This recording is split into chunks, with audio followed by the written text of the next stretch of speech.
Здравствуйте, здравствуйте, мои дорогие. Как человек, проживший лет 15 в условиях легкого карантина, я совсем не против, что большинство государств посадило свое население на карантин.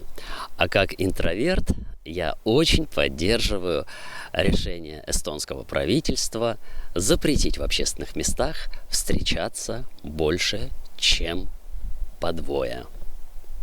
Не больше двух. Не больше двух, не ближе двух, не раньше двух, мой милый друг. Тревожен звук, фонарь потух, испух, не дольше двух.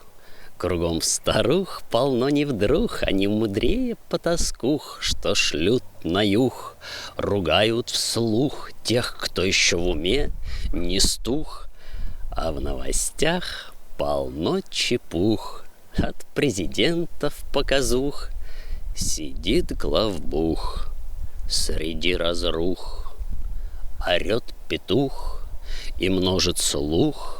Летает вирус, словно пух, разбух, набух, бу-бу-бу-бух.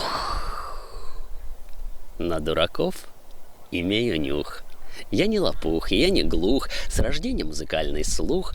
Печенка чует в дебрях брюх, мы все умрем и спустим дух.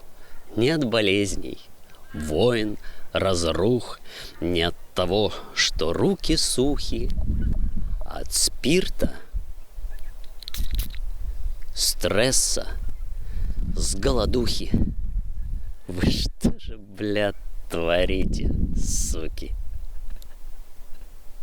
Пока-пока. Здоровья вам всем. Психического.